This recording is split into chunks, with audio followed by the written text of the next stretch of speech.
Mr. Foster, if you would please give us your full name and DOC number, please. Jerald Ray Foster Jr. My DOC number is 601-808. Mr. Foster, let me explain our process to you. First, I'm going to read some information into the record, and then we're going to conduct a parole interview with you. At the appropriate time, we will allow those persons who've indicated they wish to speak to have their input.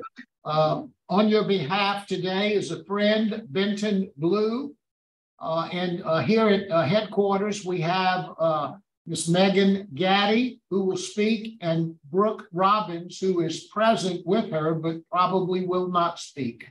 At the end of the, at that time, you'll have an opportunity to make a statement to the board, and then the board will vote. Do you understand our procedure? Yes, sir.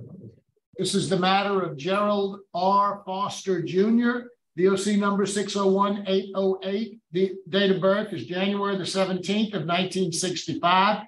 He's a first felony offender. He has a parole eligibility date of March the 20th of 2024. He is not eligible for good time, and he has a full term release date of June the 20th of 2026. He is currently serving a 15-year sentence on the charge of aggravated incest. Mr. Foster, is that information basically correct? Yes, sir. Your case has been assigned to, your case has been assigned to Ms. Pearl Wise. Would you please answer any questions she might have? Yes, sir. How you doing, sir? Good morning. How are you? I'm well. How about you? How you doing? I'm doing well. Good. Thanks for asking. I appreciate it. Call out for the record, sir, how long you been in jail on this charge? A little over 12 years. Okay, 12 years of, how long is your sentence? 15. A 15-year sentence, okay. How old were you when you committed this offense? 46. And how old are you today? 58. Okay, how much education do you have? My junior year of college. Junior year of college, okay, what were you majoring in? Personnel and production management. Say it again? Personnel and production management. Okay, all right, I got you. Tell us why you're in jail. I molested my stepdaughter.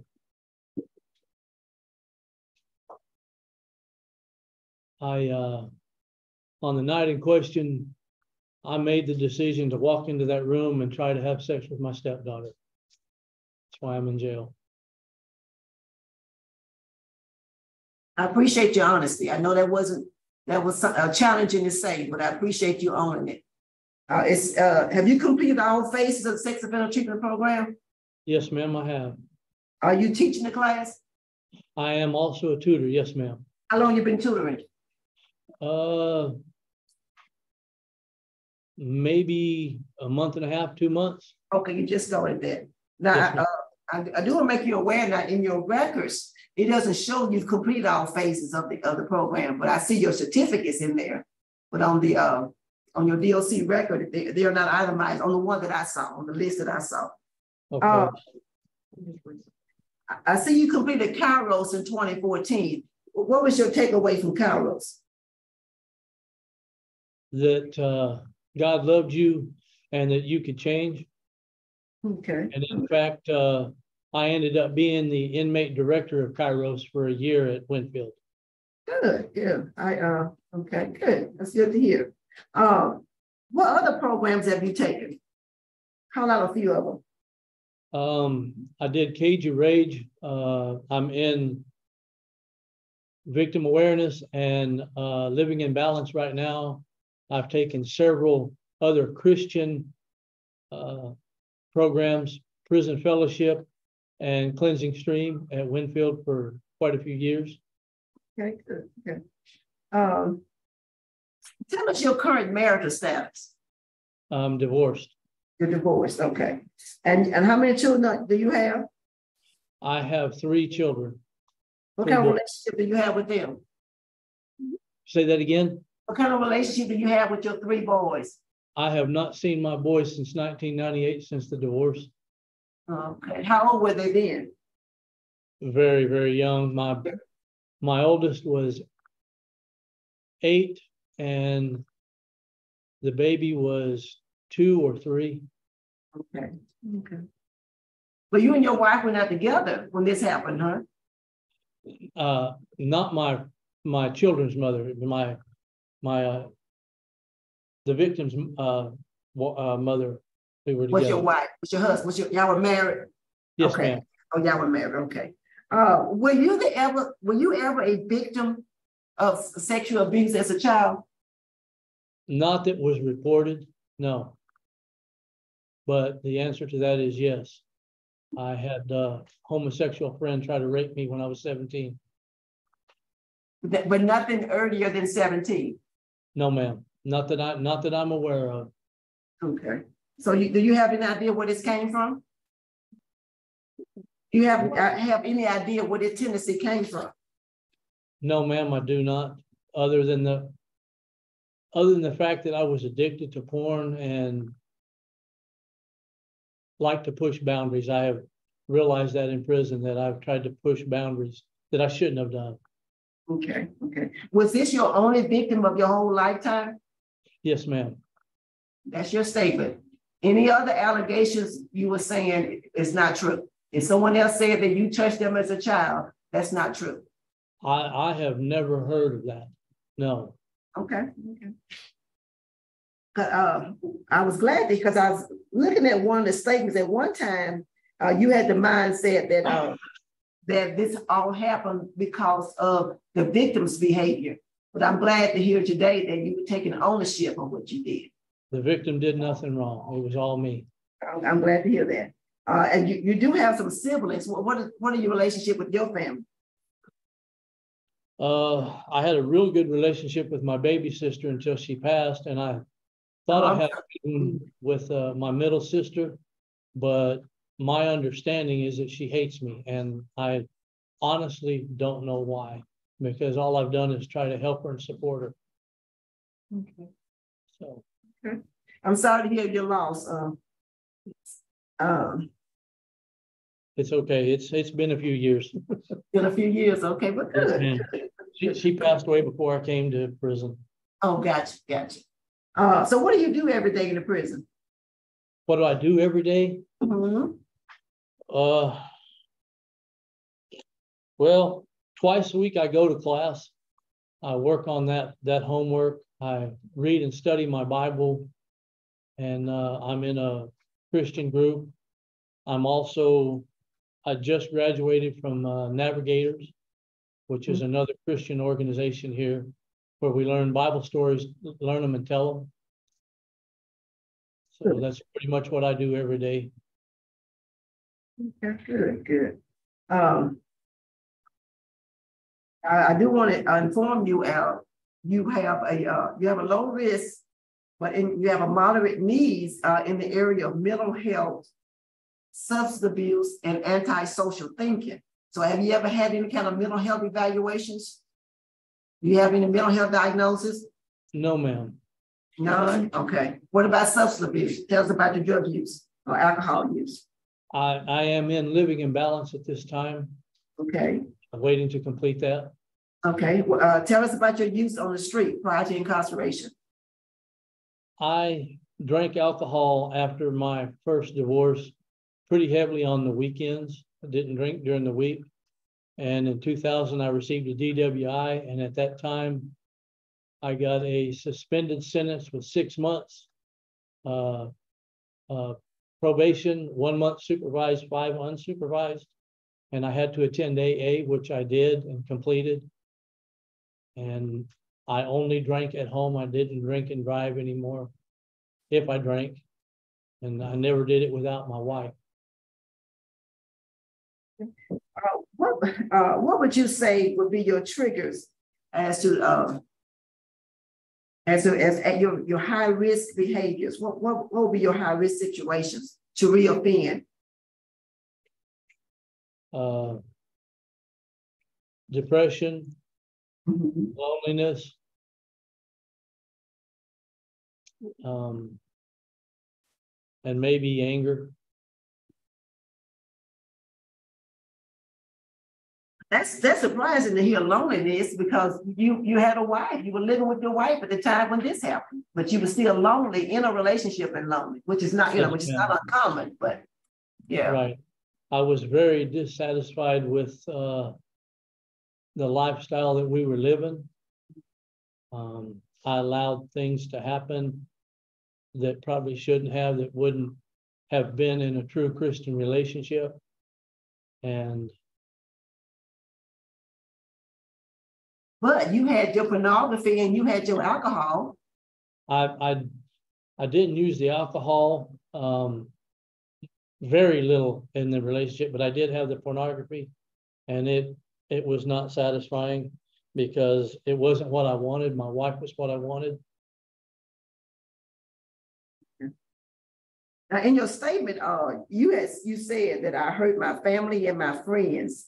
How would you say you hurt your family and your friends? I betrayed trust, most of all. Mm-hmm. I betrayed the love that they gave me. Okay.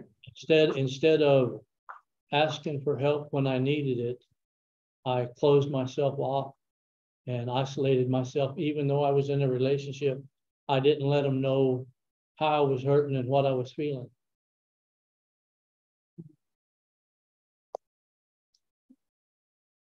And you do have a good institutional record. You've had no write-ups the entire time. That's right. How did you manage to avoid write-ups? I put myself in God's hands. At a young age, I surrendered into the ministry and I walked away. And when I was arrested, he told me this was about coming to know him, and that's what I've done. I have looked not at what was going on, but what he wanted for me all my life was to be that minister, to be that man of God. And I won't tell you I'm perfect, but I do walk the best that I can in here every day for him and for that family that I hurt. Right. Well, thank you for answering my questions. Warren, what can you tell us about Mr. Foster? Well, his record kind of speaks for itself. He has not had any write-ups. He's been here at Wade since September of 22. He has completed all of the sex offender treatment programs and is currently a tutor, as he stated. And he's still in victim awareness and living in balance at this time. Okay. His current actual work duty here at Wade is actually our crew 30, which is our light duty crew. So I mean, he does that. I'm sorry, I couldn't hear you. His current work, I couldn't hear you for some reason. It kind of fell off. 30 is called. It's just a light duty crew that he does here. Okay, you said a light duty crew. That's right. Yes, ma'am. Yes, ma'am. Okay, I couldn't hardly hear you. Okay, great. That's all I have. All right, thank you, Warden. Thank you. That's all I have. Thank you, Ms. Wiley. Mr. Foster, let me ask you a couple of questions. You know, we have your entire record here. We have reports from everyone. We have statements from other people. My impression from what you said earlier to Ms. Wise, and maybe I misunderstood, so I'm going to give you an opportunity to re-answer that.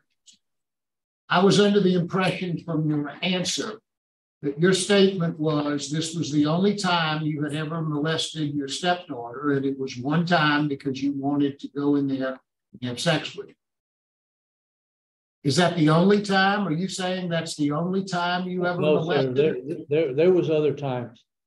There was other times. I have learned that whether it was talking to her, I manipulated her and my wife. I groomed her to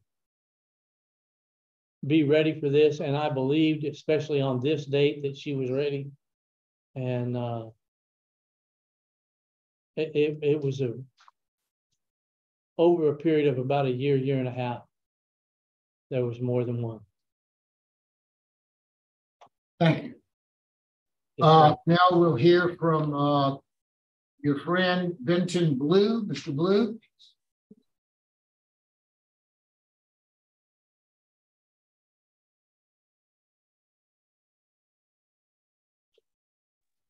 I'm here. Mr. Blue, if you'll introduce yourself and tell us what you'd like us to know about Mr. Foster. My name is Benton Blue, and I've known Jerry for most of my life, and we've become good friends. I'm good friends with his family, good friends with the family that he had there in Louisiana, and we've spent lots of time together. He's one of my best friends, and I think he's made some mistakes in his life, but I think all of us have, and I think he's learned his lesson, and I just really think he's a good man. Thank you very much, sir. We appreciate your comments. Now we'll hear from the opposition, Ms. Megan Gaddy.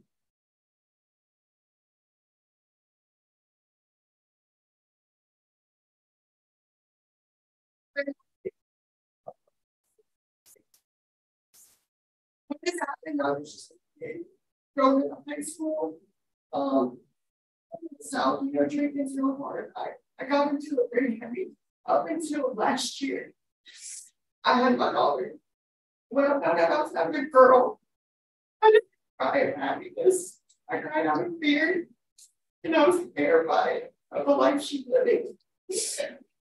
I dressed her in white clothes. I didn't put pink on her up until recently because I'm just terrified of her being hurt because of what I went through. I don't leave her alone. I'm currently getting out of the military because I can't trust her with anybody but myself.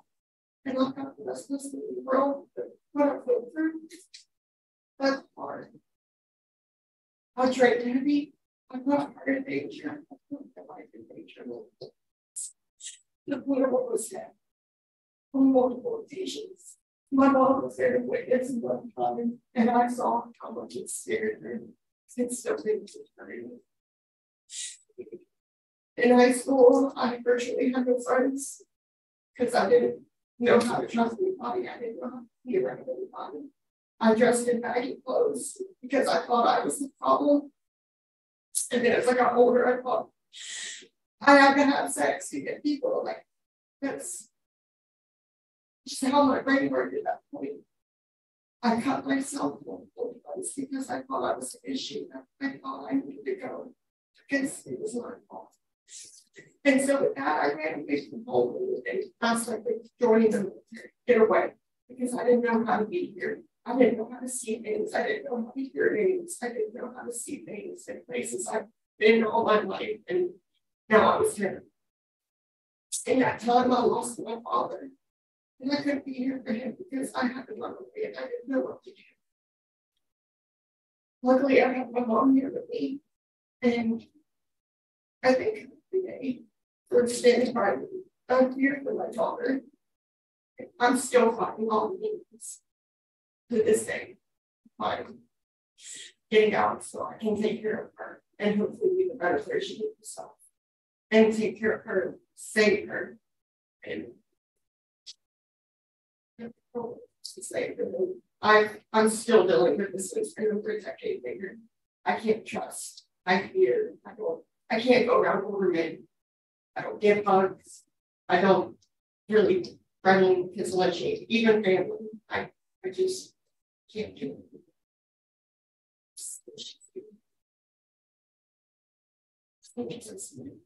Thank you very much. Thank you. Mr. Foster, is there anything you'd like to say before the board votes? I want to say after hearing that, and even before hearing that, that was the worst fear I had, that she wouldn't be able to be the person that she was. I know at one time she had talked about being a doctor, and it's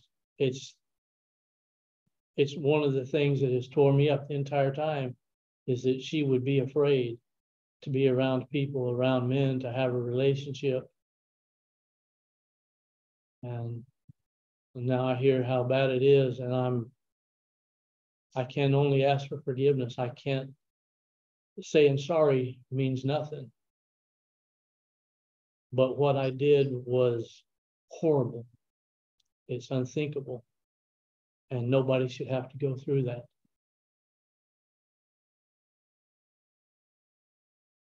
Thank you, Mr. Foster. Anyone ready to vote? Yes, I'm ready. Mr. Foster, I've read the file, and it's unfortunate that you were not completely honest with me. You answered the question in a short way, and I was very clear when I asked the question, so that's concerning for me. My vote is to deny because of the impact of the crime on the victim, based on the victim's testimony here today. You have law enforcement opposition, and I think you need long-term substance abuse treatment. And you definitely need to complete the program that you're enrolled in, which is the victim awareness, and you need to complete that. And that is my vote, and I'm just one vote. Thank you, Ms. Watts. Mr. Freeman? I also vote to deny due to the impact it has had on the victim. I want to thank the victim for showing up here today. I know it's been mighty tough, but we do appreciate it. It does help us make our decisions. And quite frankly, 15 years, you got a break already. So my vote is to deny. Mr. Foster, you have 2 votes to deny your parole. My vote, for all of the reasons expressed by my colleagues, would be the same. So your parole today has been denied. Good luck to you. Thank you.